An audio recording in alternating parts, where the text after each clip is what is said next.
Hello, my name is Dr. Lewis Brooks Mckenzie. Some of you have already seen me yesterday, and I've pestered you with emails and stuff. Makes it really hard with QR codes on your desks. It took me about 6 hours to figure out how to do it.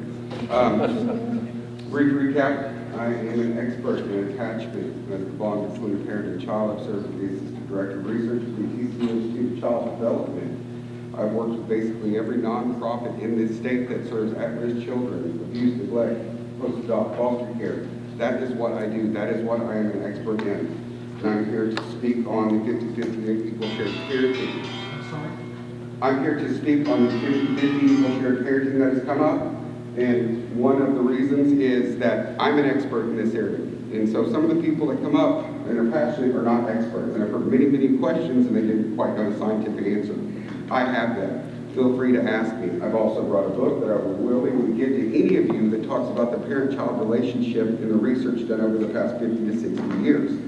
So if you really want to know, I can loan you this book and we can go through it. So I have the scientific basis for what I'm saying. I do not give my opinion, I give research-based answers.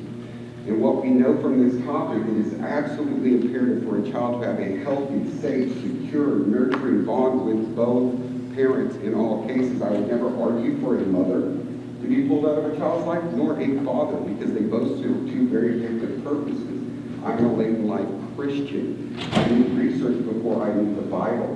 When I found the Bible through my burning bush, I looked and said, oh my gosh, everything in there is backed by research. It was done by academics who pretty much hate God because we're liberals for the most part in academia. So that and C.S. Lewis flipped me over the edge. So from a spiritual point of view, if I'm the enemy, what do I want to do to break society?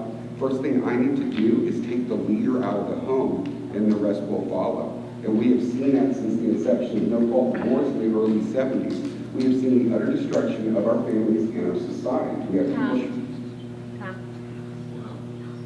Yes, ma'am. What SD are you from? SD1. Question, please. I'll move to allow the time. Members, of the motion to extend the time, is there any objection? Can we put a time limit, like a minute or so? Another minute? 1 minute. Second for a minute. The objection, let's start. All right, thank you. And also, I apologize for speaking so fast because it's like drinking from a fire hydrant. So that's why I speak like this. But it is absolutely imperative. And so for Second Amendment people, you don't want them grabbing guns. I don't want them taking my guns. So let's fix the root of the problem. These shooters come from broken homes, fatherless homes. We know the stats of fatherlessness. We call it a crisis, yet our system actually is probably the greatest promoter of fatherlessness in our state. We want the mental health people out of our schools. I don't want them giving mental health to my kid. I don't think they're qualified. I know they're not qualified.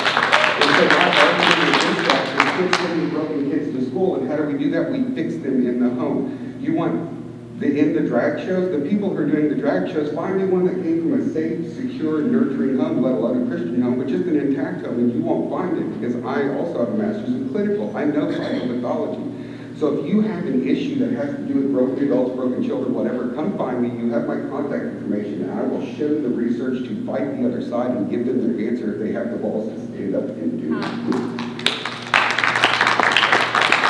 Any questions? Please.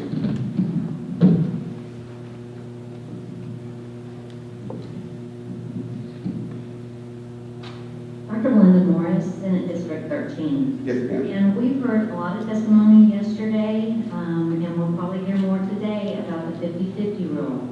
I think most of us agree the importance of both the mother and the father in the family, and we understand the importance of the sanctity of marriage. And to be real honest, if you put as much time, energy, and passion into maintaining marriages, this wouldn't be an issue. So my point is, don't we need more availability of marriage counseling and family counseling to maintain the unity of the family versus dealing with courts and judges and trying to influence judicial opinions?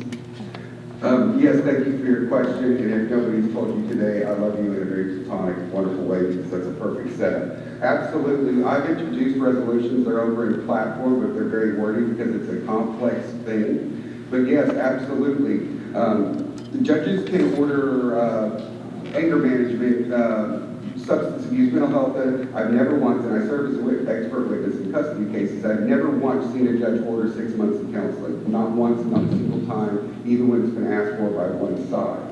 And so we don't do anything to promote that, and I absolutely agree, and I've got some stuff over in the platform that addresses that. But yes, instead of incentivizing and making it so easy to toss marriages, if we just put it in, you can't legislate morality, but what we can do is say, okay, there's a 6-month cooling off period, how about you guys figure it out? And if we take away so many of these incentives, because quite honestly, if I go and make false accusations, I win and I get a bunch of stuff. But if we take that stuff out, people will often cool off, and then a child grows up in a home where they've seen the parents work through something, that marriage is stronger.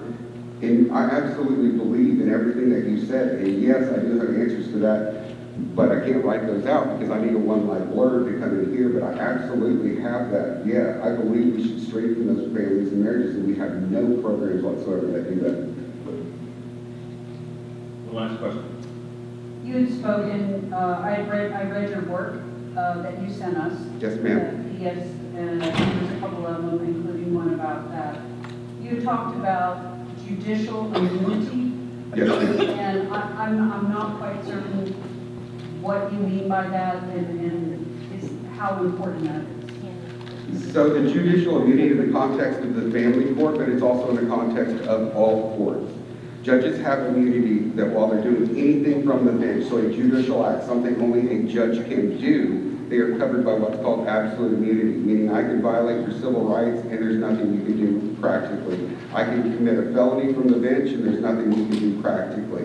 And so that immunity covers them, so when they have egregious, unlawful, and unconstitutional behavior, there is nothing you can do except for the process that really does not work. And so in the family courts, it is widely known that the Constitution is violated, due process and things constantly on a basis, but it also affects every other issue. Judicial integrity, vaccine mandates, you name it. If you have an issue and it's going to go before a judge, if I'm an activist and I don't agree with it, I'm going to gender mod that kid because I think it's okay and I can't get prosecuted, I can't get civilly sued, I can't get anything. You can just hope that an impeachment occurs in the legislature, and it hasn't happened since the 60s, according to Representative Leach. Amen. Thank you for your testimony, sir. Thank you.